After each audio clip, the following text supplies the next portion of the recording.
should be. Have we started? Yeah, we did. Okay. Yeah. Cool. We started right now? We started. Welcome All right. to the Halloween episode. Halloween.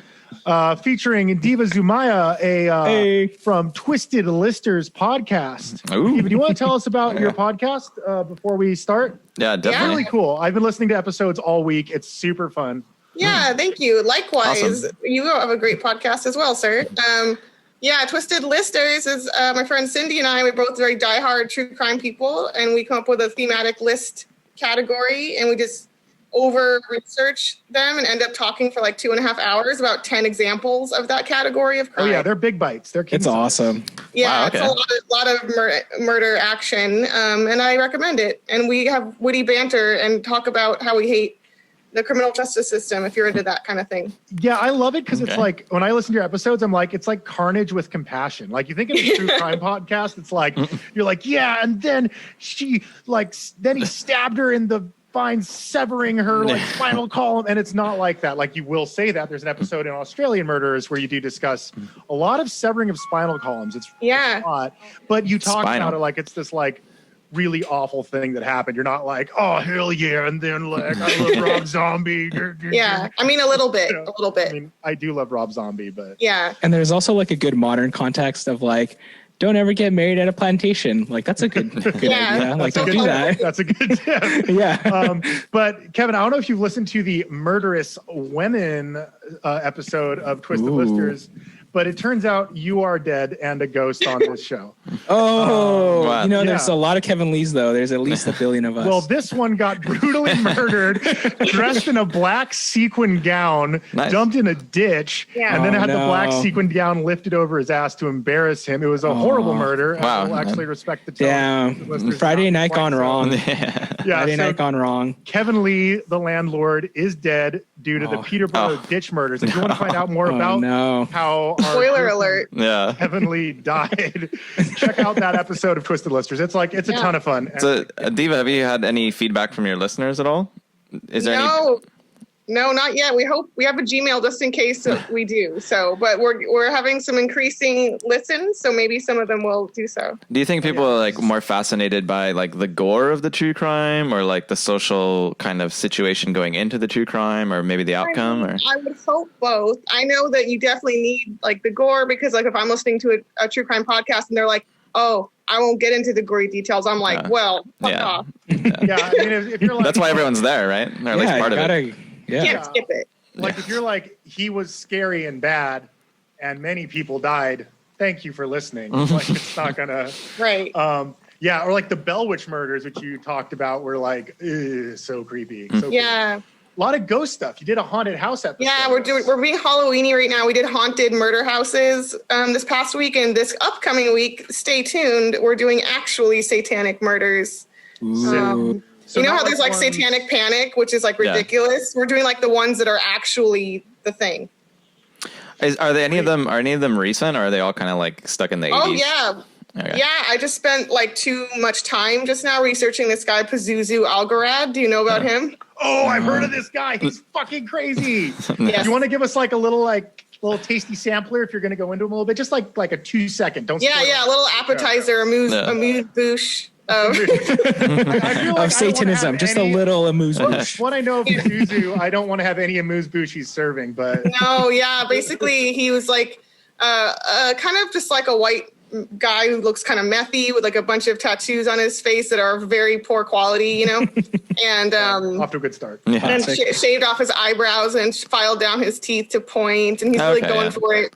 And then he just had a bunch of crazy murder animal sacrifice sex orgies in his house that was covered Yeah. in like poop. Oh Okay. no! Yeah. So That's a lot things start to go south from there, basically. Yeah. Like So south what- from there? Like that's like the South Pole. Like how much more south can you get? Anyway, you got to tune into Diva's pod. Yeah, stay tuned. It's going to be a fun one. That sounds like something. Yeah, That's pretty cool. You mentioned ghost houses, and since I already kind of know the answer to this, but like, tell me about your feelings about the spirits and the ghosts, because there's like I like it's a Halloweeny topic. Yeah, we're talking Halloween topics. Oh yeah. Oh yeah, definitely. I'm generally a believer in everything. That's kind of my policy. Like if there's a paranormal thing that's like, you name it, like ghosts, aliens, Bigfoot, Yeti, just like go down the list, like fairies, sure. Like I'm down. I kind of believe in everything just as a default position. Like I know some people are skeptical as their default position, but I just like buy into everything. But I have had a bunch of different ghosty experiences. So I that one I have a little more evidence for than say like Yetis. What's your scariest like ghost experience? Oh yeah. Oof. I don't know. Actually, I had a ghost in my previous apartment I just moved out of, partially because of the ghost. But I'm going to actually go with one when I was 12 that was like the scariest thing I've ever seen in my life. Oh, wow. Okay. And it was at this old clock tower in Benicia, which is where I grew up partially. Oh, dang. For a few years. And this old, old-timey 19th century place. It actually held prisoners of war during World War II, so it's kind of a little bit notorious. Anyway, this giant-ass door is in the really spooky basement. It was very spooky overall. And my 12-year-old friends and I are hanging out in the creepy basement, trying to be like goth kids. Mm-hmm. And the door, this big giant iron door, started shaking. And like shaking violently, as if like a giant was shaking it. This is like probably like 15 feet tall. And all the locks were shaking, and we saw the locks unlock like individually. Nice. Yeah. Whoa. That's like, the little like special ones. So scary. That slot in and out. Yeah, they were all being unlocked. I would actually Holy shit my pants. I'm not even saying that like in a casual way. Oh my actually, God. Side note, that's something that bothers me about a lot of horror movies is like you feel people aren't scared enough. They're not shitting their pants enough. There's too many dry pants. Well, when people are actually scared, though, they're just really quiet usually. Like when they're really scared, people just get quiet and their eyes get open and then they kind of just like look around. I don't know. I yell. If I get scared, I go, ah! Yeah. Like, I don't know. I feel like at the end of Texas Chainsaw Massacre, they got it right. Like she was literally mostly crazy by the time she got out of that house. Yeah. Well, sometimes you have like, to be crazy, and like in that situation, like you can't get through like something like that sane. You have to temporarily like embrace the madness to escape. I'd be terrified if that happened. Even like, I've never had a ghost experience, and frankly, I honestly, definitely, some part of me is very, very worried about ghosts. Of all the scary movies, they're the ones that get me real shook. Like they're the ones where I'm watching it like that, or like sometimes I'll hold my vape in front of my good eye, like just close my bad eye real quick. Like, but Henry, the bad eye is the one that's going to see the ghosts. Yeah, that's true. Dude, don't tell me about that wizard vision, man. No, it's like, I've never been afraid of ghosts really because they're not, every time they're portrayed, they're kind of like a cloud. They're like intangible, right? They're like a wisp. So yeah, they could maybe scratch you, dude. But they can throw a plate or something, but they could hurt you, bro. Well, that's a poltergeist. But they're not as scary as like Godzilla or something, where it's like, it's not that but what about threatening. What about like a demonic possession? Like one of those reality warping ones, like in the movie Oculus. You guys seen Oculus? That's so good. It's so good. Yeah. So good. Same guy who did The Haunting of Hill House and The Haunting of Bly Manor, by the way. Both of which are slaps. I only have one ghost story, actually. It was in the house, my parents' house before the house that they live in now. And my cousin, she was actually in college at the time. And she came upstairs. And I remember I was a little kid playing video games. And she came upstairs and looked really scared. And, she's in peak non-scared years, like kind of like bold college years. And she said that she heard this weird sound on the door. And she was so scared that she wanted to sleep like on the floor of my room. And I'm like, like a preteen kid, like 11 or 12. Yeah. And that's really weird for a college age. She wanted to sleep on the floor. Yeah. So the next day, terror for sure. Yeah. So the next day we went down and on the door, there was 3 scratch marks across the door. Weird. Yeah, and that's the only ghost thing I've ever seen where it's like there was actual damage on the door that everyone could see. And we had to fix it. My dad had to paint over it. And we're like, what is this? And like, I know it wasn't me. It wasn't them. So we don't know who did it, but someone scratched the door. So that was weird. Weird, man. Yeah. Like, it was high up too. It wasn't like low to the ground like a cat. Right. Like it wasn't something like a cat could have gone like. Yeah, because I think there was a cat door in the garage that we didn't have a cat. So, we had no pets. That's spooky. That's scary. Who put the cat door there if you didn't have any cats? That's well, the people who lived there before had it. Oh, shit. I know that. I'm being stupid. But actually, Diva, going back to what you were saying earlier, I think it was kind of interesting because you're like, you said everything, right? Any supernatural thing like Yeti and this and that. And it's like, I think it's really interesting too, because like any of those kind of like woo-woo kind of out there subjects, regardless of the thing itself, like whether it's Bigfoot or the ghost or whatever, what you Well, can glean is like how people react to that and how they see it. I think is very illuminating. So it's like whether those things are real or not in like a physical sense or like a real world sense. Like, oh, is there an animal called Bigfoot? It's more about, I think what I find interesting is like, how do people react to that concept of the unknown thing? And I think that's concrete, you know, like how someone reacts to it is real. So it's like, if you're scared of it, then that's like, what does that say about you? I don't know. It's like more of like a feeling, I'd say. You know, it's like how do you react to these weird, because these weird things have been throughout human history forever, like things of the unknown. You know, I mean, I've definitely felt like, oh, that's a ghost, and then been like meh, and like not been pretty unbothered by it. And I think it's just the vibe of that ghost person can be quite different. And I've been in places where I'm like, I'm not into this ghost, like I don't like this. So I think it depends on the experience. Also, I think what's like proof. I mean, a lot of people will be like meh. But proof to me of ghosts is that so many people actually see them as the same forms. Yeah. Like the whole thing with shadow people, like shadow people are seen and described the same way by people all over the world. Oh, I've seen shadow people. Yeah. Once on acid, I saw like I couldn't stop seeing them and out of the corner of my eye. No, whole crowd. Not sure if that was a ghost. It was driving. That could be psychedelics. I think it was, but still valid. It was like, still valid. Maybe it was like me like sensing something. You know, but it is like, true in the vibes because like it was like constant. Like in the corner of my eye, there was like a tall, black, thin shadow, and the minute I looked at it, it would dart to a different part of my peripheral vision. And I was on acid, so I wasn't exactly in charge of my faculties, but it was really bothersome because it was like still valid though.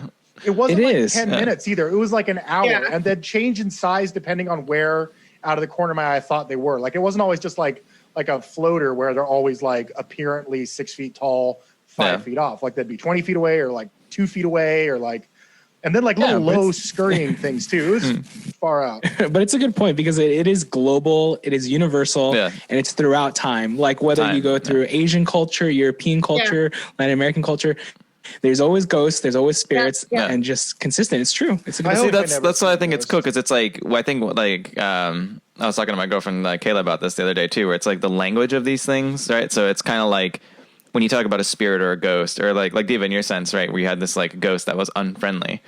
Like everyone sees it in a different way. So it's like, do you see that ghost that was unfriendly? Do you see that as an external thing that's outside of you that shared the space with you physically? Or do you see it as a reflection of something in you? Then you're like, okay, there's something wrong about this place that came from inside you. And you just had the vibe and you told yourself in a way, I don't want to be here. You're saying like it was a malevolent presence that manifested in the sensation of a ghost? Well, yeah, I think it's more about where's the origin? Like, does it come from you? And then is it a projection or is it external? Yeah, that's what I meant. I think there's dead people walking around everywhere. That's my working stance. Yeah. Nice. You just go to Walmart, you'll see a lot there. Nice. Walmart. I mean, Walmart, I think Taco Bell. That's a lot of like the living dead are everywhere. They're in line at Costco. But like I mean, hot dog's $1. Oh my god. I'm like, I don't know. Like I'd rather see those than a real ghost though. I'm really scared of ghosts, you guys. Like I have maybe even a phobia of ghosts. So Henry, how do you see a ghost? Like what do you think of it as a ghost? Do you see it like a transparent person or? Well, like, you know me, I'm like pretty spiritually dry. Like I don't really ask. Like I'm like a don't ask, don't tell about the afterlife. Like, you know, but like, I think like I should be comforted seeing a ghost because I am normally like, I'm very like, I don't know if I get to go anywhere after I die or not. Yeah. And so like, I should be like, very like, you know, comforted if I saw a ghost. Like I should be looking forward to seeing a ghost because I'd be like, that's a confirmation something's there. But for some reason, it makes me so freaked out. Like, well, I mean, because the afterlife doesn't sound that great, to be honest. If you just like walk around, haunting people, I don't know. I was gonna say I don't think they're that comforting because I think part of the reason they're frightening is that if there are ghosts walking around everywhere, which I think there are, then that opens up the possibility that your afterlife could be you just like endlessly purgatory, walk around somewhere you lived, I guess. Yeah, at Costco, you know, and that would suck. If you're tethered, it's horrible. But what if you're like, I would love to be a ghost. Like what would you, like if you could go anywhere as a ghost, it would kick ass. I'd go to the Mariana Trench, number one. Inside a volcano, number two. A traveling ghost. Yeah, right? Well, you know, it also brings up the question. It's like, you know, like a lot of these spirits, about half the time, or maybe, I don't know, but you look at like Sixth Sense or some like mainstream movie like that, but you know, maybe they don't know they're dead, right? So if the ghost exists in an external way, so say there is a real thing as like a physical manifestation of someone's external spirit after death, maybe they don't know they're dead. So like they're walking around, there's a lot of ghosts that don't know they're dead. So you think, Diva, you think a lot about this stuff. Do you think there's like, these are all things that ghosts could be? Like, do you think it's like there's different ghosts, some think they're still alive? Yeah, I think there's different ghost categories. And if you've gotten into ghost technically stuff, you realize that there's residual hauntings, right? Which are like when a little bit of history is basically replaying itself forever, like a little movie reel. And then there's poltergeist, which is like when they're more powerful, right? And they can move stuff around. And then there's, if you want to go full exorcist, there's demons, which is totally separate, demonology. Yeah. And then there's different kinds of flavors of ghosts. I mean, I think there's some that are haunting somewhere they used to live kind of protectively in like a vibe of like, this is my fucking house. And then I think there's ghosts that are more stuck somewhere, tethered somewhere because of trauma, like they were murdered. Like you don't get a lot of ghosts that are like, oh, this is just a lady who died peacefully in her sleep. Yeah. There's always something notable about how they went out. Right. Just like a kicking it ghost. I like that theory the most, of like trauma tethered to a location, just because it seems the spookiest. And also it reflects the human spirit and the human psyche now. Like so often a traumatized human will revisit their trauma or reenact their trauma in like a living human. So the dead, it would make sense that untethered from a corporeal body, that reenact that in similar ways. And even if you don't even pay attention to the person who died, it's about this. It's about them living on past death, right? So if someone died in a very traumatic fashion in a space, someone else has to move in there, and if they become aware of that, it's going to affect their mind, And I think that's to me that's how I see the ghost. The ghost is that if there's this story that haunts, quote unquote, this place, someone traumatically died in the space that you're living in. That's going to affect the living, whoever's living in there, and that's how I see a ghost personally. Yeah. So do ghost movies frighten you, Diva? Are they like the most frightening genre of horror for you, or? No, I mean, it's a hard question to ask because my husband Sam and I do not really get like frightened per se by horror movies. What about Hereditary? You weren't a little shook at Hereditary? I love Hereditary. It's super good. I've actually watched it multiple times. That's the plant one, right? No, okay, never mind. The plant one? The plant one? What is that? A fun, lighthearted romp. It's cheerful. It's about a kick-ass god just trying to find somebody to love. Oh, okay. Nice. But I am curious, like, where do ghosts and then witches, like, obviously, like in the classic Halloween, realm, there's ghosts, there's witches, there's mummies. Where do kind of like witches fit into that whole sphere? Yeah. So because we actually like when we were like looking at a Halloween ep, we were like, who should bring on? I was like, Diva, because she loves witchy stuff, and she might even be a witch. Which it turns out you're a witch aficionado, but you wouldn't I appreciate you inviting me for the Halloween episode because of my passion for Halloween, and I also appreciate. I listened to your last episode, and I appreciate that you called me a witch. I was very flattered. Well, I thought you were. I think you still are, maybe. I'm very flattered. I'm witch adjacent. Okay, I feel it.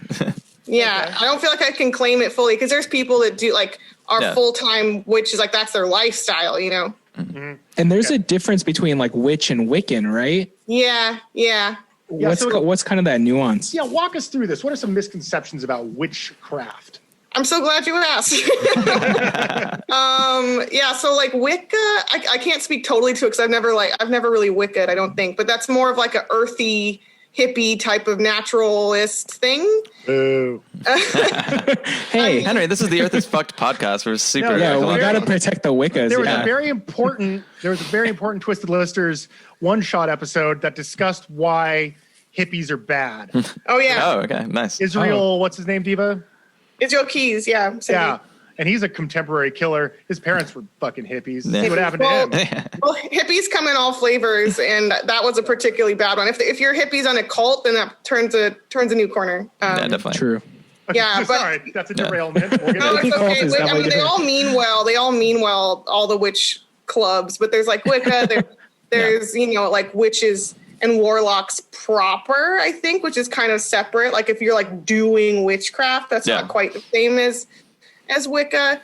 And there's just different traditions. And there's also kind of practitioners of indigenous like spirituality that do things that might look like the witches, the white people witches. We're talking about like witches. White people witches. Yeah. Right. Yeah, I mean, I just have to shout it out because there is like a little overlap there, and there's quite a lot, and there's quite a lot of like white lady witches who do things like smudging with sage, and I'm like, that's a Native American thing. So there's a little bit of like if you go into a witch store, right, like in Salem, Massachusetts, which is a great place, you're gonna see like 17 like spiritual traditions worth of stuff just smashed in there. It's like kind of a mishmash. Yeah. I have watched QB Halloween, so I understand how Halloween obsessed Salem is. Yeah. Adam Sandler joint, exactly what you expect, but with orange and black color scheme. Yeah, okay. That's kind of like, I think, a very distinctive difference where it's like between the people who find the topic fascinating and then the people who actually practice. Yeah. What are some of the other rituals besides like smudging that are kind of like appropriated from like indigenous cultures? I'm curious. Like, that's a good question. You know what I mean? It sounds like there's a lot to unpack. Yeah, I mean, I'm sure I don't have an exhaustive list in my head, but definitely the sage thing, a lot of the naturalist sort of like herbal remedies, probably. But there's things that are definitely white witch culture. Like I think the carrying around of crystals in a sack, for instance. Stevie Nicks, Highland Park kind of vibe. Fleetwood Mac. Temple of Intuition shit, Well, Diva, I have a question for you then. So when it comes to like, say, like the appropriation of certain things, now, do you think if someone practices magic and they're practicing, do you think they should be practicing magic that suits themselves and like their own lineage and their own culture? Or do you think they should respect the magical traditions of the space that they're inhabiting? Yeah, I mean, I think when it comes to sage, because I just happen to know about that, it's okay, as I understand it, to burn sage in that way, but you can't fucking buy the sage that's actually sacred to specifically California Indians and other Indians, because it's actually endangered and being over-harvested. So as long as you're mindful about your sage choices, I think that it's okay. But I think you also need to be like not cosplaying Native American stuff, Or at least not understanding the history behind all these things. Like there's a very long and like very deep history to a lot of these ritual practices. Yeah. And I think, at least from my point of view, like the danger is if people get fascinated with like the superficial aspects of the rituals without fully understanding why they're being done and the history throughout them, because these rituals, they've been done for a very long time, regardless of whatever culture you're in.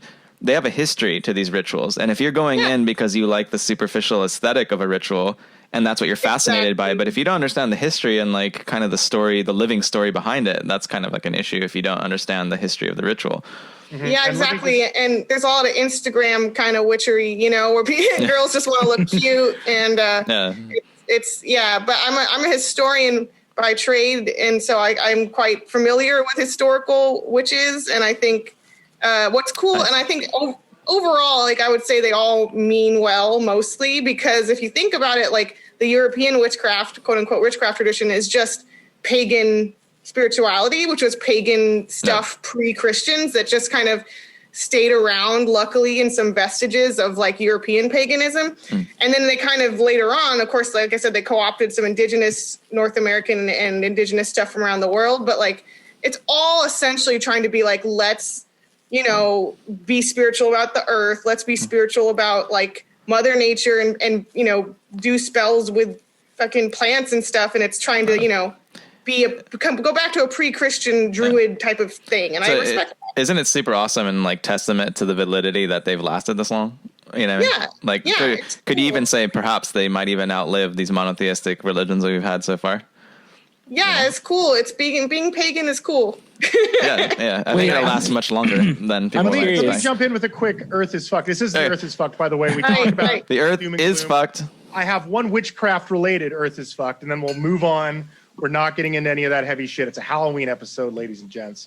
But what's scarier than the Earth being fucked? White people need to stop using Palo Santo. You're making the plant go extinct. Yes. Stop using Palo Santo. It's not going to cleanse your fucking house because you're just a white person in silver. Wait, but where did the riding the broomstick come from? Like, what is that? That I believe comes from the era of the early modern period, like 15th, 16th century, when like a bunch of our favorite witch tropes kind of get invented in by like anti-witch people, by like Malleus Maleficarum. There you go, the Malleus Maleficarum, Nice. the hammer of witches, in which they want to hammer, as in eliminate a bunch of witches. They get really obsessed with it, and kind of like a lot of modern day things, because they get so obsessed with it, they represent it a lot. There's paintings, there's prints, they go crazy. They're like obsessed with witches, and so they stereotype them. And a lot, I could go on and on, but like a lot of the fears of witches are from natural healers and like people using pagan like earth knowledge. Anyway, it's a whole thing, but like the broomstick is from a lot of those early prints, and they actually show them writing backwards on the broomstick. Only in modern days have they been writing it forwards. Wow. Forwards meaning like crazy. the wiping part of the broomstick is to the back or to the front? They're like modern day sweep with a broom. The sweepy part is behind them in the modern day witches, but in the 16th century, it's the opposite. They're facing the sweepy part. You know what? That kind of makes sense. It's kind of more. It's like more disturbing to be backwards. Yeah. Right. It talks like about an inversion, right? Because that was the whole thing. Was there like an inversion of sacredness and Catholic holiness? So the sweepy part is in front of them. Yeah. And the handle is towards them. You know, it's kind of interesting. I don't know. I don't know why, but I feel like that's very, very, very interesting. Well, I guess you can clean in front of you as you're flying. But I also think maybe, I don't know. Do you think maybe they were masturbating with the broomstick? Is there a sexual component? I think Yeah. where we're going with that, like with like the sexual deviancy thing. I don't think with the broomstick, but I think there is obviously a very like inverted, perverse sexual component to witches, and they in the Sabbaths, which is like widely talked about if you read, Malleus Maleficarum and whatnot. Supposedly they have Sabbaths in the woods where you stumble upon a bunch of witches, right? And the things they describe them doing are like, number one, eating babies. They're definitely eating babies. It's a good snack. It's a tasty. It's a light novel. What? Yeah. Then they're also doing like sex stuff. They're like having orgies. They're smearing blood on themselves. Like that's just some of the iconic behaviors that, how you identify a witch. If they're like having an orgy, eating a baby type of thing. As seen in the movie Hagezusa, a kind of slow burn witch movie, which is pretty good. Yeah. And if you want to get, in my opinion, the definitive movie on what witchcraft was represented as, check out Hexon from, I think it's like the 30s or the 20s. Also, Orgy of the Dead. I was going to say the definitive witch movie to me is The Witch. Oh, the Eggers one, yeah. It's very good. I feel told. I feel like that movie's incredible, and it's incredible because it is a horror movie representation of accurately what a 17th century Puritan person in rural America exactly would have considered a witch to be. Damn. That's a okay. good point. I'm gonna check that out. Yeah. It's the same guy who did the Lighthouse. It's Robert Eggers, I think. He's doing the new movie, The Northman, coming out pretty soon. Actually, I think. Yeah. But yeah, actually, it's funny when you talk about like true witchcraft versus like witchcraft as we see it. It feels like it's actually not a very Halloween-y thing to be at all. I mean, it feels like it's actually just a religion that's been pushed to the outside and accused of undermining Christianity, which I guess it does do because that was kind of the point. Well, I think the big part, like point, any sort of magical practice, like whether it's witchcraft or not, it's like a lot of it is the manifestation of your will.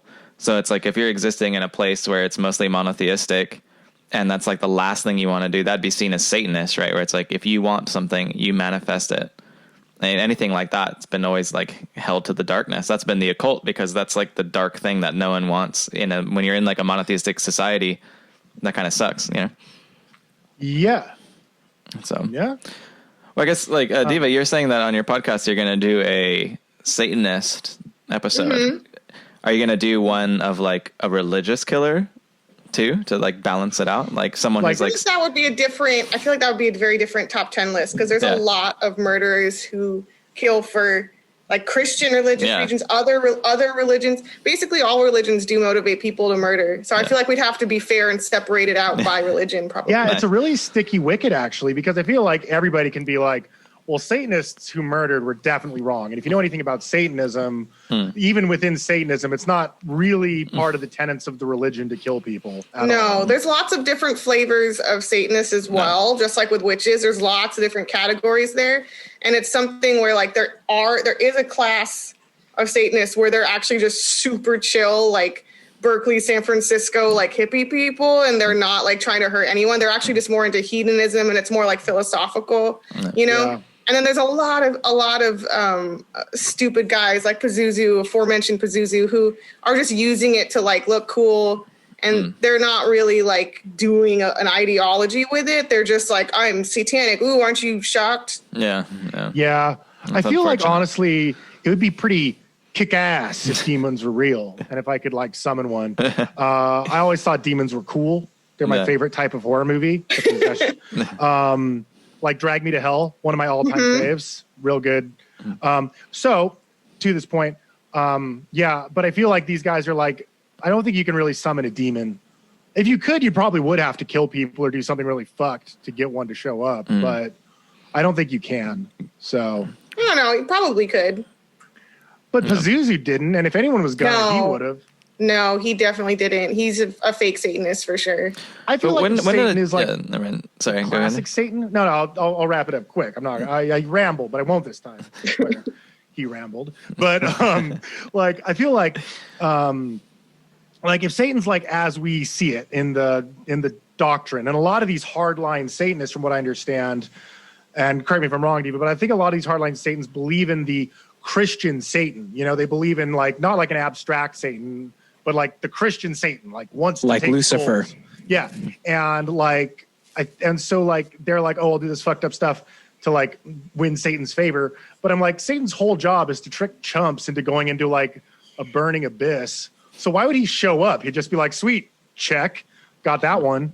Like, he wouldn't show up. Like, yeah, that's always been a paradox for me. Like, that's fascinated me about Satanists who are like in the purest sense, not like hedonists, but like more like, no, we actually believe in Satan, is that, well, then you're just a reverse Catholic. Yeah. Like, definitely. You know, you believe in everything that's in the Catholic sort of lexicon, Catholic universe, if you will, but just like you picked the other side. Yeah. It's also kind of true, Henry, what you were saying of like the best way to attract Satan would be to be really, really good.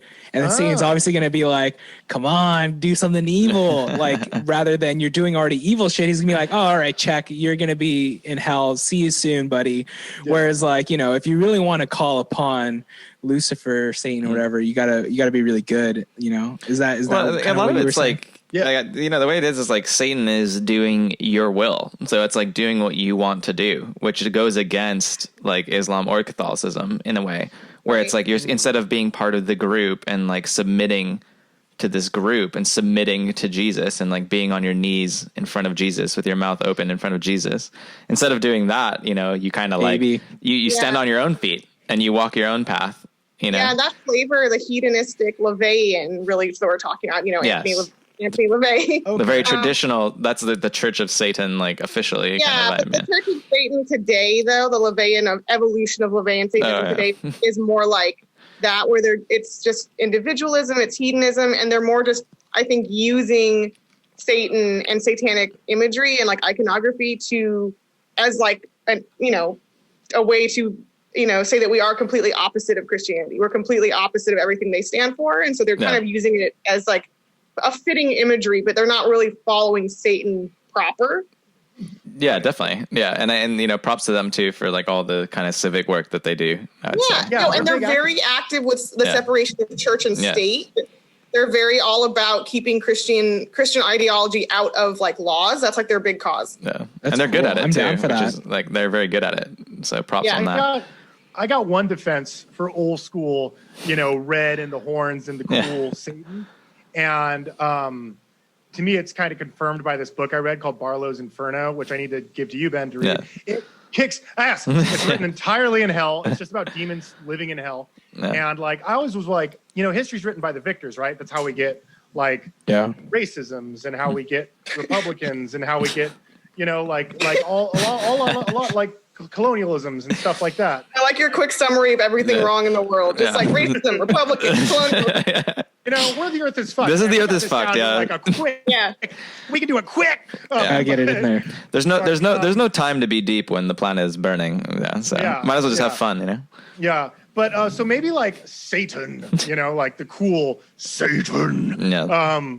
Like maybe he's just like the opposition. Like he's just the guy who lost the war in heaven. You know what I mean? Like maybe he's not a bad dude. He's just stuck in hell with everybody else. Well, it's like Paradise Lost, you know, where it's like trying to take his side in a way, so being empathetic with that at least. Yeah. But that would be different because then if you were a Satanist who believed in that, like a revisionist history, like subaltern Satanist, that is a religion. Subaltern Satanist. I think you should start it. Henry. That's a good one. Yeah. So like basically it's like it's a biblical Satanist sect, but it's subaltern, meaning that like basically the Bible's like just telling a story written by God. Everyone says the Bible's written by God, so why would you trust him? Like when he's describing revisionist. the bad guy? Does any American like trust what the government says about our bad guys? Like, well, come on. A bunch of them do actually. Huh? A bunch of Americans trust what the government says. Actually, I think. No, we're not doing politics, Steve. Back to ghosts. Back to witches. Oh my God, dude, the specter of no, I'm not going to do it. Yeah, that's funny. You asked me what like if ghost movies frighten me, and I will say horror movies don't frighten me, but the news will give me nightmares. Oh God, it's become like a weird OCD thing for me. Like I'll literally check the news. Every like 15 minutes now. I'm just like, No, I find news much more deeply terrifying. 5 minutes of news. I'd rather watch like 12 hours of brutal torture snuff movies than like 5 minutes of the news. Yeah, definitely. Okay, yeah. Is it appropriate to ask everyone on this pod if they've seen a snuff film? I feel like we can skip that question. Yeah, I've never actually seen one. I mean, I can answer it. I've never seen it. We'll do a Fifth Amendment. Funny you should ask, Henry. I'm gonna just use this to do shameless promo for Twisted Listeners real quick. Is that our first episode? Our first episode, which has pretty shitty audio because we were still working it out, but you can still hear us. And we did our first episode on murders that happened on live TV. Okay. Whoa. Videodrome. Whoa. Yeah, those aren't exactly snuff films because a snuff film implies like it had some production and then it was sold on the black market as a snuff film. Yeah. But those were times that murders happened accidentally on camera. That's brutal. So I'm surprised that exists as a genre, honestly. I feel like there just isn't a big enough market. Well, now it's on the internet like everything else, you know. Like if you really want to see that, you can find it like pretty easily. You can easily see footage of murders, but I think snuff film to me implies that there's some like underground like production studio or something. Like a Cannibal Holocaust kind of thing. Yeah. Cannibal Holocaust is a slap. That's a good movie. Actually, that is a snuff film. If you think about animals, it's an animal. Yeah, that's fucked up, dude. The turtle killing, that was sad. No, that's an animal snuff film. No. Yeah, they killed a turtle. But are like National Geographic documentaries snuff films for animals then if they show the hunt? Yeah, if they show the hunt. Yeah. So I don't enjoy those. I don't want to watch them. Yeah. like Apocalypse Now, man, that scene where they kill the ox at the end, that was gritty. That was some gritty shit. Yeah, I'll just admit I'm a shameless like hypocrite, I guess you could say, because I can watch violent horror movies without like blinking an eye. But if there's like, and it happens a lot, unfortunately, in horror movies where they kill the family dog or something like that. And I flip out. I can't stand when they harm pets. Me too. That's like a trope though. That's called like on TV tropes, they call it like killing the dog, I think. And it's like, if you want to establish something as like an unambiguously bad thing, kill the dog. You know? Yeah, there's actually a website. I'll give them a shout out called like "Do They Kill the Dog?" And I will check it sometimes if I see a dog in a horror movie or a cat. Sometimes if you see, I'm a cat lady, and I'll bring one of them on in a second. But bring that cat. That'd be pretty fun. A crazy cat mom, and like I love cats very passionately, and so especially if there's a cat or a dog, like in a horror movie when they're bringing that pet around too much, right? And you're like, I just know they're gonna kill it. Then I'll look it up. Do they kill the dog.com? I'll look it up and double check what's gonna happen, so I'm prepared. Is that what it's called? That's literally called Do They Kill the Dog.com? Something like that. I might have the wording. I'm sure you can find it if you Google that. Dude, yeah. So it's kind of like Homeward Bound, but like horror edition. Horror edition. Yeah. Downward bound, hellward bound. Hellward Bound. Oh, God. I mean, there's a few movies like what's the one? Is it Boondock Saints? There's a couple where they have iconic cat killing scenes, and I actually will never watch that movie again because I'm so offended that they would kill a cat. Yeah. I mean, even if they didn't kill the cat, I'd never watch that movie. Hey, you know, it'd be really cool though. Like, Henry, what's that movie? Remember we saw that movie when we were living in Alhambra? It was a Gaspar Noé. The same guy did Enter the Void about the acid trip gone wrong. Yeah, okay, imagine, that one's like, that was called Climax. Yeah, so imagine there was a movie about a cat that follows a cat and it dies 9 times and it goes through 9 afterlives. And I think that'd be pretty cool. Kind of like Enter the Void, but times 9. That'd be cool. Cool. I don't want to watch the cat die one time though. That's the problem. But then it'd be reborn in another world, you know, and then it would go through 9 worlds. Question: in the movie All Dogs Go to Heaven, does that make it on the website? Because they do kill the dog in All Dogs Go to Heaven. Sure. Spoiler alert. What's that about? Oh, yeah, Does the dog go to heaven, I guess? I mean, I assume he goes to heaven. I mean, that's the title of the movie. I want to do a fan edit of All Dogs But Go to Heaven. that could be like some like family drama. It could be some like suburban drama. You know, All Dogs Go to Heaven, but it's really about this like, you know, fucked up kind of domestic situation or something. Who knows? So, yeah, unnecessary pet deaths, not a good look for horror movies. Let's say it. No. The Conjuring had a really unnecessary dog death. Yes. Which didn't even make sense in context. No. Yes. Yeah, Like- I hate it. Like it's one of my least favorite horror movie things, and it takes a couple points away every time. Yeah. Wait, doesn't The Witch have a dog dying scene in it? No. Probably. I think it's just no, it's I a think- squeak off screen, I think. Yeah. I don't I think they think kill the dog in The Witch. It's an off-screen squeak, I think. Because the goat's super cool. The goat's badass. Yeah. We all love the Black goat. Phillip. Yeah. Black Phillip. That's Damn. So Yeah. so I remember we were talking about something earlier about so we have all these like witchery, we have all this stuff going on, and then the difference between like practice. So you're saying, so Diva, I understand that you do tarot cards. Is that true? Or Yes. Yeah. Spoiler alert. No, I was telling Henry. Yeah, there's like I do some witchy things, but I can't I don't prescribe to the whole lifestyle. yeah. You know. Right. But I have some witchy tendencies, some witchy things. And yeah, that's the one thing I do that is, I guess, a witch thing is I read tarot. So it is a practice that you physically like actually do. Yeah. I'm trained, and trained by my mom, who's like extremely incredible tarot reader and like really, really, really, really good. So you're kind of beating me to the question where it's like, when did you first encounter the tarot cards? My mom just read tarot my whole life, so I was like pretty used to it, and like of everyone. And she did it like since her early 20s. She's into witchy everything. She's like, you know, into the crystals, the whatever, all the, you know, you name it, that's witchy. She's down with it. But she's been really religious about the tarot specifically as like her thing. Anyway, but like she would do it all around me, and like my friends would come over and she would read their tarot cards. I remember once in college, she would like read tarot cards of friends of mine she had just met. She didn't know anything about them, and they flipped out because she said everything that was going on in their lives. So she like really, really astute at it. So I kind of just trained by like listening to what she said over the years as well. Okay, so you feel it. Yeah, I heard cards are paired with the owner. Is that true? Like. Yeah. So they definitely, like, my mom's cards have like a patina. They have like a hue. They're like very well loved, kind of like a book you've read 100 times, you know, where it's kind of yellowed and like. So I definitely think they're paired to her. So she uses like one deck forever. Yeah. Does she use like a Rider White deck or like a Marseille deck? We do Rider White. It's a Rider White. Okay. Yeah. Yeah, I have some fun other decks. Like I have like a Botticelli like art history deck, but I haven't been able to use it yet because I just know the Rider White like iconography so well. Yeah. So have you had any success with it, or like are you like?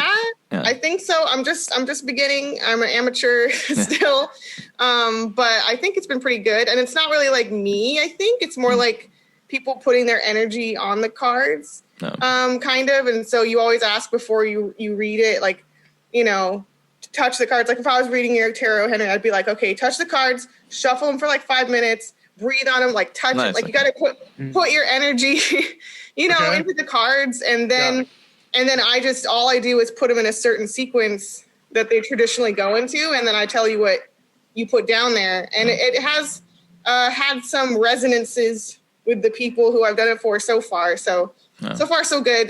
Because you can definitely tell. It's interesting. You can tell when they're wrong. Like I've done a couple botched spreads of the cards where I put down the first 2 cards and we just look at it and we're like, no, do it again.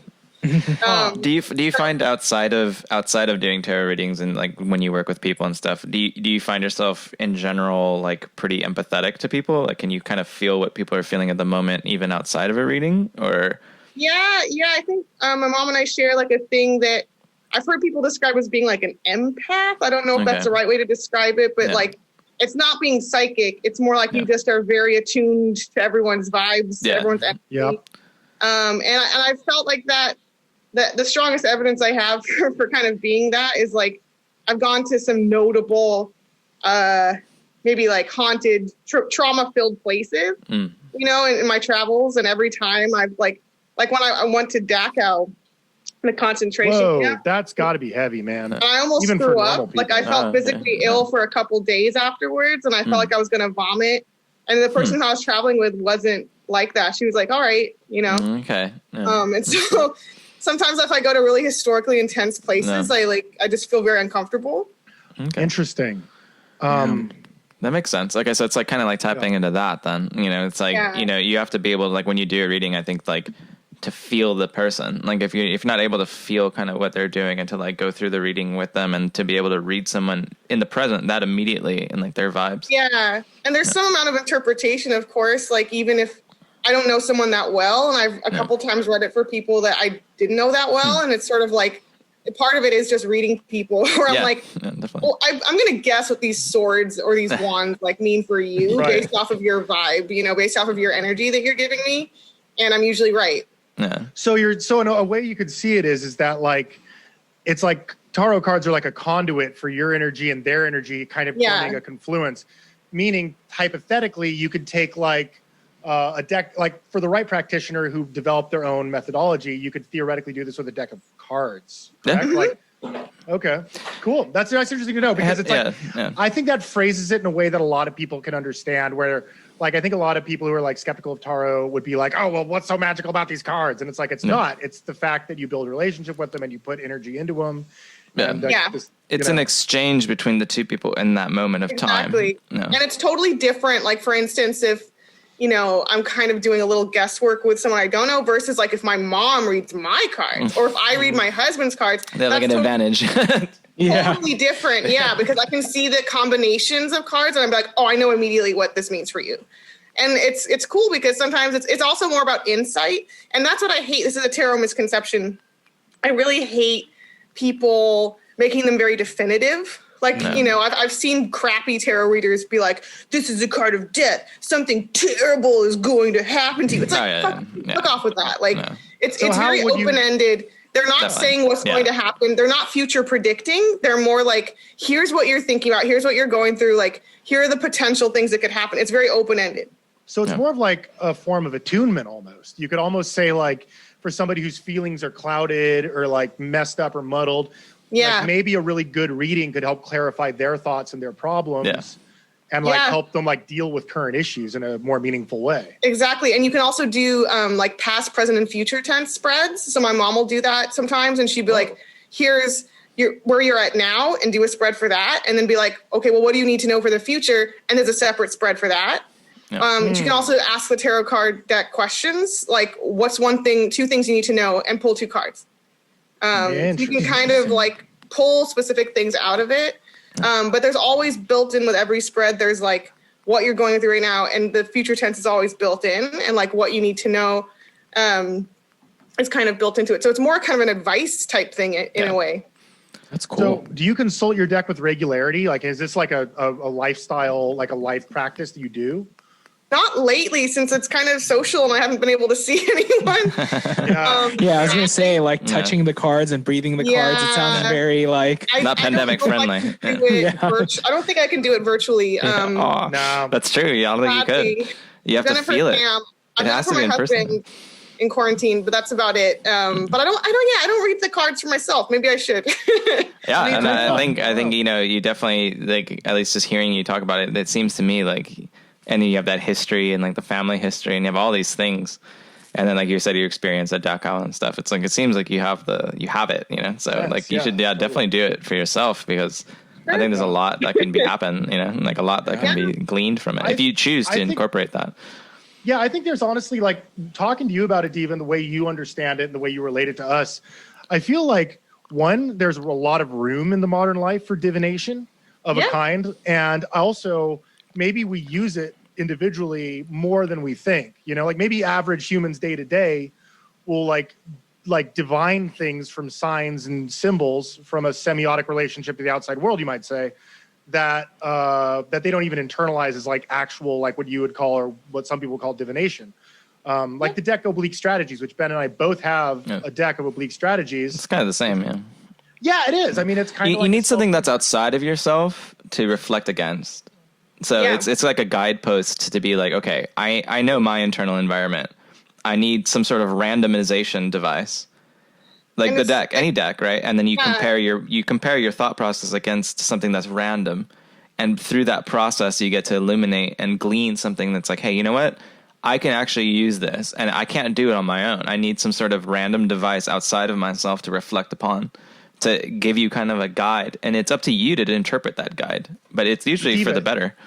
Is it random? Is there like an element of like in the shuffle after its contact that organizes it according to need? Do you feel like that's the case? I mean, I definitely don't think it's random. I can't explain it by the same token, but I definitely think that your people pull cards for a reason.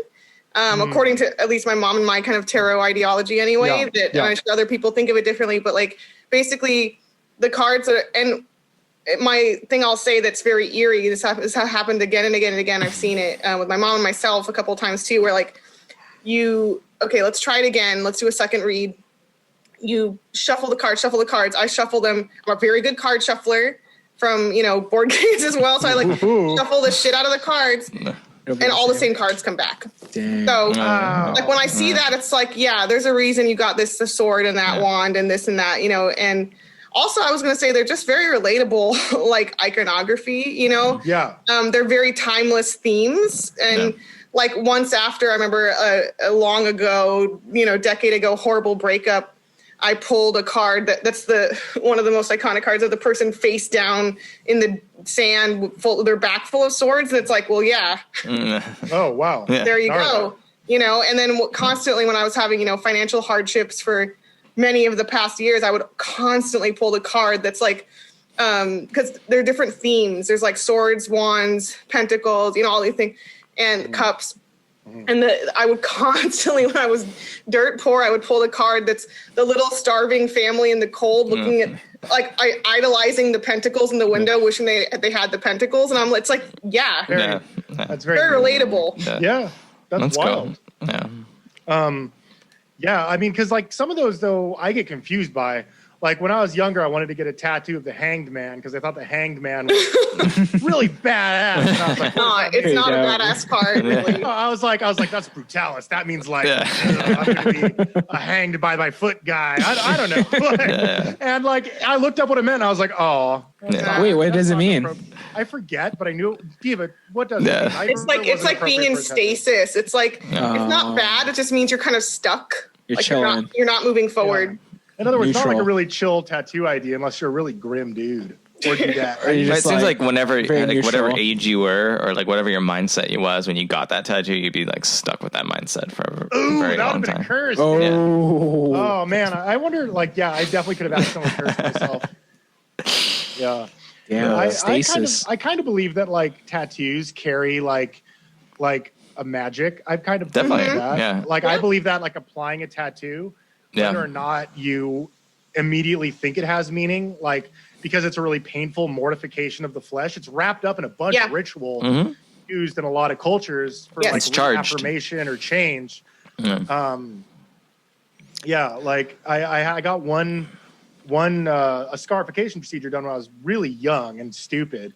I didn't do a lot of research on it. It was an old Norse symbol which I read in some magics was like for the cult of Odin.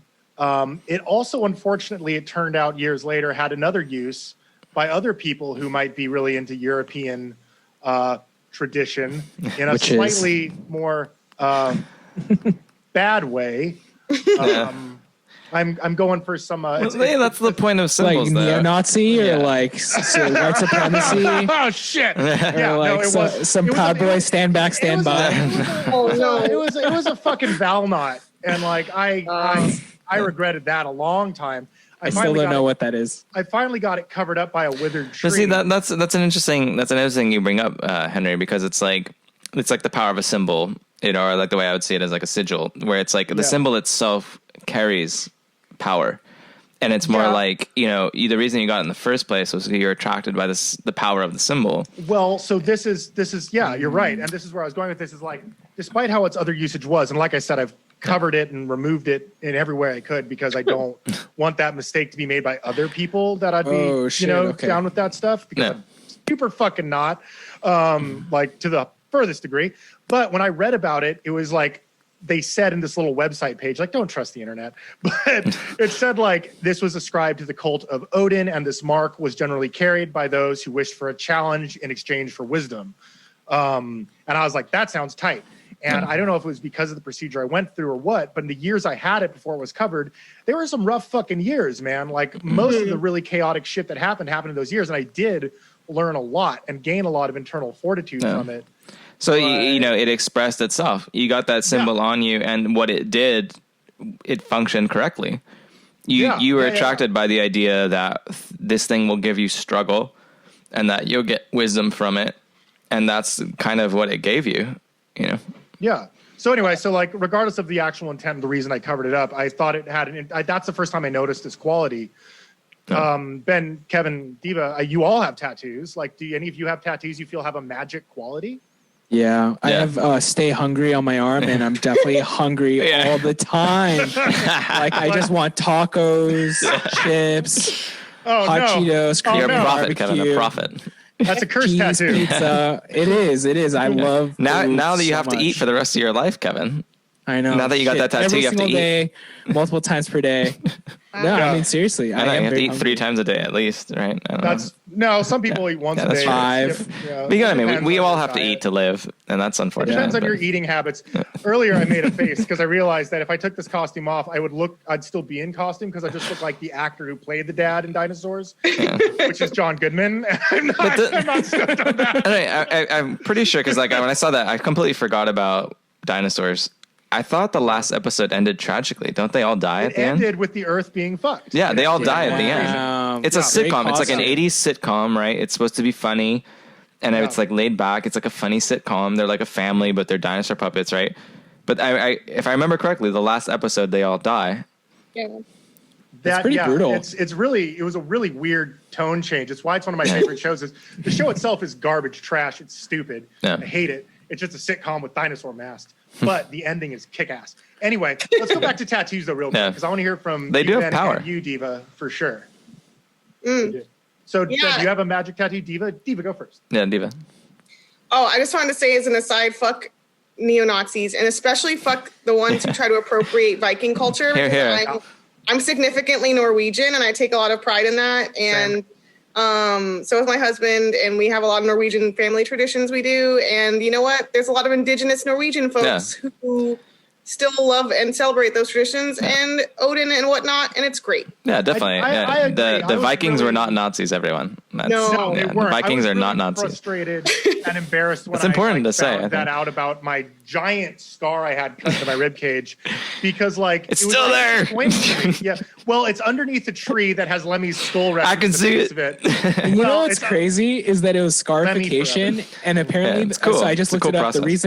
The reason why it's a white supremacist symbol is it symbolizes their willingness to die for the cause of white supremacy. And the fact that you got it via scarification is almost like double. Like, holy shit, this guy's really down to die for the white supremacy. I'm not. I hate Nazis. I think that's an important distinction, especially in contemporary America. It's really important to understand that there are white people from Europe that have these rich cultural traditions, and it's totally okay to be proud of them. It has nothing to do with fascism. It has nothing to do with these fucked up like modern shits. Like everyone should be proud of what they are. Around in like the 8th century, that was way pre-Nazi. Yeah. So it's okay to be proud of like Norse stuff. It's okay to be proud to be white. It's just like, don't be a fucking Nazi. That's pretty simple, I think. And I think generally, if it's a specific type of European, that's much more okay than being proud to be white, quote unquote. You know, definitely. Which is really dumb. Yeah, but it's not a you, culture. Much more localized. If you have a specific culture you're into, that's low. Yeah, and like it's usually really small too. It's like a small localized kind of cultural group. It's a really little, you know, it has nothing to do with like a skin or something. But spoiler to all of this, I thought I was Norwegian, but I took a 23andMe earlier this year. So thanks for the exoneration, guys. But it turns out I'm actually more Russian than Norwegian. Like, so. Wow. Next. Next. Anyway, well, to answer your question, I think all my tattoos have power, but my favorite one is probably my frog, the one that we designed together. Because that one was the first tattoo that I've done that's specifically derived from a magical process. Yeah. Where I literally had actually one of my first magical experiences, I would say, like in a true sense. That morning, I woke up in a manic state in like 2 a.m, and I completely stripped naked, and I laid on the floor with my arms outstretched and my legs outstretched. And I just laid on the floor from 2 a.m. to about 6:30 a.m. That's heavy. And I was awake the entire time, which is with my face down in the carpet. And I just like, okay, this is a moment in my life where I need to like make a decision. Am I going to do this or am I going to do that? And I just sat there and I didn't. You can get with this or you can get with that. And it wasn't a ego based process. It was a little bit, but at the same time, it was like, I was like, what is coming to me at every moment? And I'm just feeling whatever comes to me, and I'm not trying to like think. So it's kind of like meditative, but instead of trying to stop all thoughts, it was more like the other way around, where it's just like embrace all thoughts, you know? So I was like doing that. And then that's when I was like, you know what? Fuck it. I made the decision. I stood up. And I said, I made this decision. And because of the decision that I made, I had to go to the coffee shop at 6 a.m. because I had to do something on the internet. So I left the house, and then I was still obviously inside not confident with the decision I made, because it came from such a weird process that I've never really practiced magic in that sense. And when I opened the door, the frog fell on me, because the frog was on top of the door sill. Fell on you? Yeah, the frog fell on. Remember, you had a frog too that week. I got a frog at the same time as you, but I didn't have a relationship with frogs other than it was a sign of solidarity and like, you know. No, but then I looked it up and I was like, well, what does a frog mean? Because a frog landed on, like, that's not every day that a frog lands on you. So it's like within 10 or 15 minutes of making this manic decision where I've been laying on the floor naked for 4 hours, boom, I stand up. Within 10 minutes, a frog falls on me. Well, I'm like, well, I looked it up. I'm like, what does that mean? Is there any sort of symbolism? And I made sure to look at the symbolism of frog from all cultures that I could around the whole world, you know? And I'm like, okay, so what does a frog in general mean? And I was like, okay, that makes sense. And so then that's when I decided to get the frog to embody that spirit that happened. And that's probably my most favorite tattoo. All my tattoos have a some symbolism, obviously, but the frog is my favorite. A cool tattoo too. Well, you designed it, Henry. Well, but honestly, that was magic too, because to this day, I still say it's the best drawing I ever made. Yeah, it's cool. It's always complimented. And I've never drawn anything that I think captures that energy quite so well. I think that was the beginning. That was the beginning in my life of actualizing these magical experiences. Like, one, learning that you can actually develop a practice, and then two, putting the practice into practice in a way and just seeing what happens. Fuck it. You know, like, who cares? Like, if it doesn't work, then it doesn't work. But it so far, it's been pretty cool actually. And it's, you get better. Yeah. Cool. So Diva, what about you? Do you have any tattoos that you feel? I only have 2 tattoos, so it's not a big running. I'm not like you where I have a lot of candidates. Well, most of them are bullshit tattoos I got when I was drunk. So let's not kill the lily. I'll say I wish I have plans for more, but I just can't bring myself to frivolously spend all that money, but I will. Oh yeah. No, I regret a lot of the money I've lost getting tattoos. I will someday though. So I do have future plans, but there's nothing wrong with being frivolous.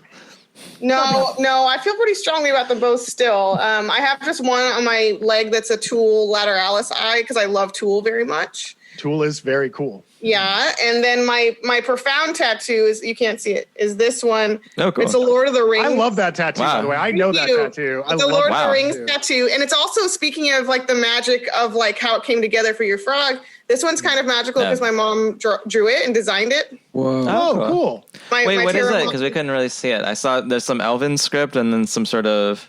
You can describe it too, Diva, because I think I remember. Is that Minas Morgul? No, so it's I basically gave her some Tolkienian iconography and she designed it. Nice. It's the Tolkien anagram, his signature right Very here, cool. and then it's got 2 fellowship leaves, kind of overlaying the Grey Havens, which is where they kind of sail off to in the end. Yeah, very sweet, nice. Okay. Very rad. One of my favorites. Some Elven script and it's the text from when Frodo is having a premonition of the Grey Havens in Tom Bombadil's house in the book. Oh, man, my favorite chapter. Cool. I'm still mad at Peter Jackson for not putting those in the movie. But very good. he did put the line that's my tattoo from the dream in the mouth of Gandalf in The Return of the King. What is that? Which is? And a far green country swept under him under a swift sunrise. He's basically describing how death will be. Nice. Because remember in the movies, Pippin's like, what's death like essentially? Because we're going to die. And Gandalf is like, it's like, a gray rain curtain rolls back. And that's the passage. Oh, that's awesome. That's really rad. So I had to have a nerd online translate it for me. Nice. That's even cooler, though. I mean, like, it's a beautiful script. Put them to use. Sure. Yeah. Also, in case you want some cool Lord of the Rings themed music, Diva especially, there's a band known as Grey Havens. Or no, there's a band known as Summoning. Excuse me. Yeah. Summoning. Summoning is great. And they have a song called Grey Havens. All of their songs are about Lord of the Rings. They're black metal with like synth military marches and like old school like, like flutes. And Amon Amarth. Really good. What's up? Oh yeah, Amon Amarth is Lord of the Rings themed. I did not know that. But yeah, so Summoning is like one of my favorite bands ever because like you just feel really badass, like you're riding into war, like like. I put it at work once. It was great. Hell yeah, dude! I was like, all right, everyone. If everyone's complaining tonight, we're putting on Summoning, and like this is where we're at now. And it's like all the orcs. This is what you live with now. The orc with the print on its face, the leader orc. That was like my job, and I was like, all right, everyone. If this is what it's gonna be, this is what it's gonna be. My husband loves a band. He loves a band called Infant Annihilator. Infant Annihilator or Infinite Annihilator? Infant. Like baby Annihilator. Yeah. That's what I was kind of easy though, don't you think? Like they don't put much resistance. Really enjoy. Like an Infinite Annihilator could be anybody. No, but okay. It's Amy Coney Barrett's favorite band. Hey, Kevin. There is a Twisted Listers episode. Twisted Lister episode, Infinite Annihilators. Hell yeah. That actually is on our list. That's one of them. Nice. That's going to be a heavy, brutal episode, but alrighty. Well, wait. So, like, Infinite Annihilator, is there? Yeah. Yeah. No, they're just a really ridiculous metal band where they're kind of like a parody of black metal, over the top black metal times 1,000. This kind of stuff my husband enjoys. Sweet, dude. I love the parody stuff. That's a really cool quote, Diva. By the way, because it's like, especially with like Tolkien and stuff. That he has a lot of great quotes, but there's a lot that are just really big, like glitters gold and stuff. And like those are cool and all, like I am a big fan of just because something's popular, not to like reduce it if it is valid, because a lot of times valid things get popular because of the fact they're valid. But I think it's just really cool to come out of left field because he does have a lot of like valid points and stuff, and I think it's like a pretty cool quote, especially with something like that, like how to approach death. Definitely. So like in my job personally, like my career, the last 8 or 9 years, I'm surrounded by death all the time, so I see death constantly. And I think things like that are really cool to see, where it's like, it's not like this, it's not as dramatic, I think, as a lot of depictions in modern times, or like in just any times, really. It's so dramatic. And even the death of Yoda is so dramatic. But I think the death of Yoda is actually pretty subtle. But you know what I mean? Like, it's always seen so dramatic when in reality, real death is much more like kind of quiet and like a gradient, So grim. It's cool to see that. Very grim. So I guess, before we go, it's funny that you guys have like actual restrictions of time, because when Cindy and I record, we just go and go and go and go, and we like forget what's happening. Well, we weren't supposed to have a restriction of time tonight if we're just laying it out, but Yeah, Well, the restriction of time is the Earth. But itself. listeners, just know that every episode's around an hour. And that's not by mistake.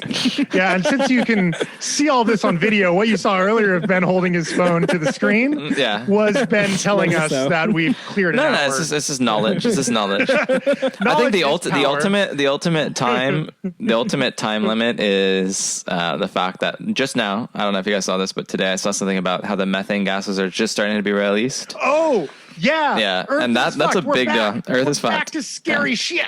So, Diva, if you didn't know, we're primarily an ecological podcast, I suppose. Like roughly. Basically, everything revolves around the fact that slowly the Earth is rejecting us, as it should, in a way. But rejecting us like a Duma. Yeah. So yeah, no, it's one of my favorite things to yell about on the street, just like as I'm walking around, is how we're all a plague.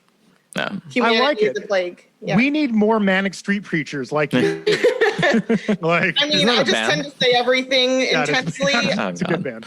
Yeah. We are the virus. But yeah, the virus. I totally get it, Diva. Anytime I'm in my own head, we are the virus. We are the virus. Let's all say it together because we always put an echo. All right, 3, 2, 1. We are the virus. And it's always out of sync like that. So all viruses are out of sync. Yeah, but anyway, no, I think honestly, Diva, we when I'm alone, 90% of my thoughts are about how we're all dying and it's terrible. But yeah, so that's actually why I love Halloween, is because it gives me a place to root my fear that inherently isn't dangerous or harmful. No, not at all. It's ghosts and goblins, which I am yet to encounter. I am fearful of all of them. And yet, one of my fondest dreams is to someday become a living skeleton so I can walk around on Earth and just look at stuff forever. So I don't know why I'm scared of ghosts, because basically I'd like to be a robot ghost. That would be great. No. I don't know. Or you need to just try redefining what a ghost means to you, and then maybe you'll start seeing something. Yeah, you could maybe get a little head start. You could, start, tomorrow. Kevin, what are you? Because you're usually a banana. I thought you'd be a banana. No. Are you a bean pod? Yeah, I'm beans. You're beans He's political appeasement. No. I don't know any good puns, but yeah, I'm just peas in a pod. Some snap peas. Okay. Just chilling. That's cool. That's pretty sweet. Pretty sweet. Ben, what is your costume? For those of us watching this on YouTube, we've all been wondering it. You're not alone. I don't know. I think it's like much less spooky, Kevin. Manifestation. It's not anything in particular. It's just I feel like you're giving me vibes of Noel Fielding from the Mighty Boosh. Ooh, I see that. I see it. Yeah, It's Human League. It's basically if Ska was a TV show. Ska. That's the Mighty Boosh. Oh God. No, I love that show. I think it's so fun. It's way so off. stupid and fun. I do get some cult leader vibes, like some Charles Manson, vibes. That's true. Yeah, I get some Monos the Hands of Fate vibes a little bit of that. Interesting. Okay. Yeah, I don't know. Yes, I don't know. There's no real don't know the movie. It's completely designed by it was designed by just impulse. So there's no real it was just a collection of impulses that manifested like this. You just have that wig on call. Just no, I got it. Yeah, it was all just it's designed. It's a good buy. Yeah, it's a good buy. It's not like I did it haphazardly. I designed it. It's just I don't know where it came from. It's just yeah. Okay. I feel like it's a more accurate representation of my appearance than my normal appearance. So I guess I'll just have to go on that. It's that's my favorite thing about Halloween. Is I think it's more accurate, then go with that. Yeah, I always felt like Halloween to me, at least, was the same thing we were talking about when I said to Diva earlier about ghosts, right? Whereas is a ghost something external that you perceive, or is it a manifestation or projection of something that comes within you? So I always felt with Halloween, when people wear costumes, quote unquote, that I always felt like it was more of an embracing of what people saw themselves as truly. Yeah. As a more accurate representation. So that's what a costume is to me. It's even though it's kind of out there and weird and you can't wear it, when you go around to I guess that says store. A lot about us that Sam and I have been evil clowns and serial killers for so many years in a row. That is good. That is fair. Nice. That is good. Well, as long as it's the aesthetic of the clown and not the killing of the clown. Yeah. So, I mean, I guess we maybe should consider letting people get on with their Halloween nights. I have one final scare for you folks before we close. But before I do that, I was going to say, let's all like briefly discuss some recommended. You know, a lot of us are at home a lot watching a lot of movies right now, a lot of film. No. Why don't we all go through some of our big frights? You know, Frights. It's a spooky season. So maybe we should talk about some of our our fright features, our feature films of fright, our terrifying Tinseltown traumas. I second what Diva said scares. about the Witch by Robert Eggers or anything by Robert Eggers, like the Lighthouse, the Witch, all of them thoroughly researched, especially when it comes to language, like the scripts and like how people speak is very accurate. Obviously the imagery is amazing. I'd say the Lighthouse and the Witch are. I watched The Lighthouse on a plane, and that was funny. Damn. That would fuck me up in a big way. Diva, on the plane, was the screen a square or was the screen a rectangle? It was a rectangle, and it was big enough that I think the people next to me were irritated. Wow. That would fuck me up on a plane, dude. Yeah. Because I saw Training Day on a plane, and that show was crazy. that would fuck me up less. To be fair. Yeah, that seems chill. Like I feel so like intense. yeah, but you're not trapped in the lighthouse. You don't have like an ersatz lighthouse full of like farting people, which is like the movie The Lighthouse, but on a plane. Yeah, Training Day is like about police and evil police. That's just the news. Diva is gone, and all that remain are nachos. So, Henry, what's your tasty recommendation for a horror movie? Oh man, see, I'm into the schlocky terrors.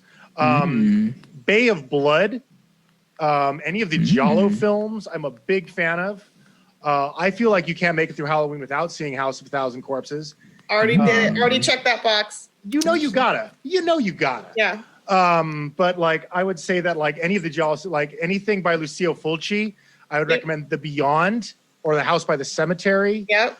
I think Argento. Argento. It's just the original Suspiria or the remake, if that's what you're feeling. But I'd say, so for me, it's all about the schlock. It's all about the B grade. Like Fiancé Sarira and I have definitely watched we've watched the entire Conjuring universe. They're not all hits, but there's a few good ones. And like James Wan is really good at jump scares. So if you want that, James Wan is great. He's great. But I think Halloween is a lot about spooky haunted house vibes, that kind of thing.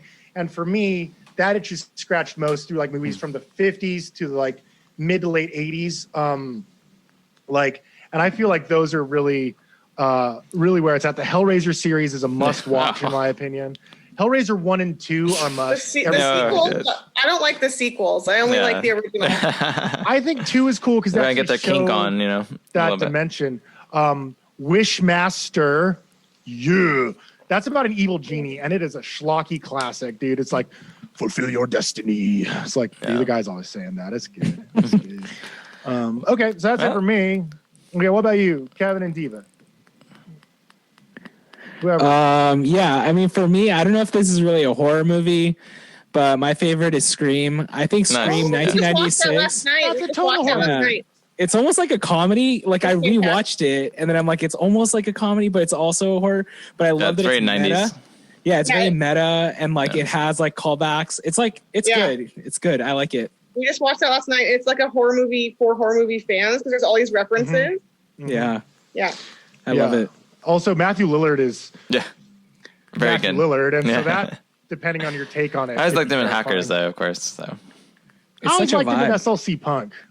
Oh, that's true. SLC Punk is good. That's a good Scooby Doo for me. No, goddamn! Goddamn! Yes, I am. I'm sorry. Dude, that Scooby Doo movie on the haunted island is so good. I've never seen it. It's a fucking slapperoonie. It's so damn good. Fuck. Is it animated or it's actually Matthew Lillard? It's Matthew Lillard with an animated Scoob. You know. Wow. I don't know. I grew up on the Scooby Dooby Doo, so that is like a good mystery horror cartoon show. Well, I guess on Scooby Doo we could end this Halloween party. Diva, Ben. Diva. Oh, I'm like, you better not take my horror movie moment. Oh no, yeah, go for it. What is it? How rude of you.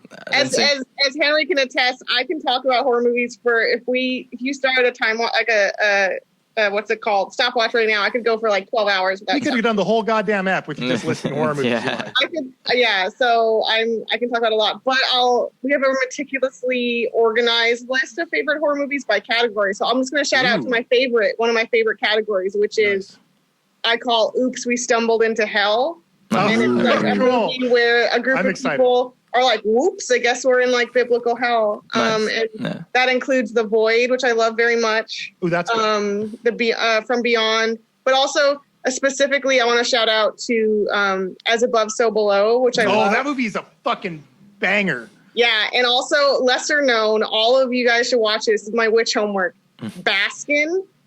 It's spelled like Baskin Robbins. It's spelled like that. Just the Baskin. It's a Baskin, and it's an underground Turkish horror movie with an "Oops, we stumbled into hell" premise. And it is very artistic and like surreal, but very like what hell would be like as well. So kind of like What Dreams May Come with Robin Williams, but more hellish. Yeah, I love this genre. Like, Oops, I Stumbled into Hell. I think that is a great invention. I'm stoked. As Above, So Below fits the bill too, because it actually follows Dante's Inferno. Yeah. And it has the history cred too. Like, taking it all the way back to ancient Egypt. Yeah. Also the movie, it's quite cheesy, but the movie Satanic looks really dumb on the cover, but it's surprisingly good. And it is, again, in this genre of people accidentally trapping themselves in hell. I love that kind of shit. That sounds really good. Nice. And well, why don't you give us like shouts out to your boy Sam, one of my good friends. Love that dude. Really rad dude. He's a werewolf movie fan, which is a genre a lot of people don't look into much. And so I feel like if you want to give us some werewolf flicks, I feel like that deserves like a little bit of headspace too. I'll speak for you. Interrupt me if I'm missing one. But I think he's quite passionate about The Howling, American Werewolf in London. Well, that's a classic. Bad Moon, which is more about a dog that saves the day against a werewolf. Ooh, so that is cool. That's cool. I don't want to ask if they kill the dog because that feels like a spoiler. No, well, I won't tell you. It's the hero. Dog soldiers. He wanted me to add Wolf Cop, of course. Wolf Cop. Wolf Cop. That sounds like RoboCop kind of. I would love that. Wolf Cop. Serving me up. RoboCop, by the way, is a great movie. Yeah, Silver Bullet, and also he's a big fan of the werewolf that's in Waxwork. Waxwork. I don't know. If you guys haven't seen Waxwork, get on that right now. Okay. Waxwork. Waxwork is fantastic 80s, like supreme camp, like explosion of everything fun and 80s and horror that you'd ever want. You know I get down with that. I get down with some Killer Clowns. I get down with and it has an incredible werewolf. Incredible werewolf. Oh, these look so good. Awesome. I'm excited to watch these. Yeah. I mean, I'm personally a fan of the American Werewolf in London myself. That's my favorite. That's a jam, though. I mean, we love it. You know, it's a good one. One last reco for and then I'll stop. But street trash. God. Street trash. Yeah. Street trash is it's one of those things that entered our life at a certain time. Diva, do you know street trash? Is this a movie? Oh my God! Is it oh my God! In summary, it's two things. One, the glide cam operator was very good. The opening scene is like the beginning of the glide cam, and then number two, there was a scene that they tried to film, but planes, because they were filming it in a junkyard in New York underneath the approach area for the planes, I guess. So they could never film without the sound of a plane, and they really wanted to film the scene without the sound of a plane. So basically, since they couldn't, because the planes are so often, they had the junkyard leader of the bums stand up and go, "Air support!" as he pointed at a plane. Wow. Yeah, it's real bad. It's a horrible movie that no one should watch. It's homeless exploitation. Yeah, it's really bad.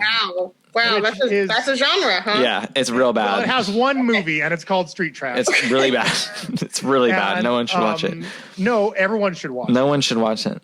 It's so fucking ridiculous. It's bad, though. So, premise of the movie. I agree with Ben. Don't watch it. I've seen it. It's really bad. I fucking love Street Trash. It's really bad. That's how you get people to watch it. It's just like... They find... It's in the ballpark. But seriously, no one should watch it. Birdemic. You know the movie Birdemic?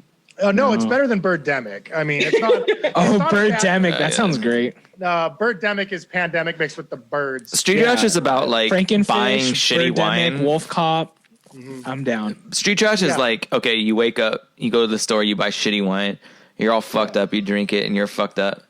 That's what the movie's about, so basically. Bad, that it makes you melt. It's real bad. 80s rave colors. Yeah, anyone who's like been close to the floor of society. Explodes. It's all about gore and splatter effects with the most tenuous grasp. It's bad. And a bunch of really, really triggering and politically inappropriate content. Ooh, okay. So I don't know. I don't know if that's your jam, but I'm a little bit of a masochist, so I fuck with street trash. Yeah, watch Baskin, everyone. Oh yeah, that sounds good. Will good. do. All right, guys. Well, thank you for this awesome Halloween episode. Right. Happy Halloween! The final scare in Podland. Next time we pod, we will know who is president for half fucking decade. Why are you so excited? No, because tone it's it down. Dude, you want it's a time horror for Grimm. movie? I'm amazed we didn't talk about the electoral debates as a horror movie. No, the true horror movie. Enough. We have enough things to attend to. The axe is dropping, my friend. Yeah. It is a terrifying fucking time. Well, thank you, Diva, for coming on our show. We'll definitely check out your show. Yeah, Diva, you were great. Thanks. Thank you. Listen to Twisted Lister. Lister. You know we gonna. Your episode that came out today, I couldn't load up. Come on, yeah, we did murders that happened on Halloween. Hell yeah. Yeah. That one I want to listen to because that sounds dope, and I couldn't get to load on my phone. It was a bummer, but. Alrighty, well, we'll definitely check you out. So thank you for coming by. Happy Halloween, Diva. Happy Halloween. Happy Halloween to all our listeners. And as always, eat every shit. So beautiful, Henry. Beautiful. All right, see you guys.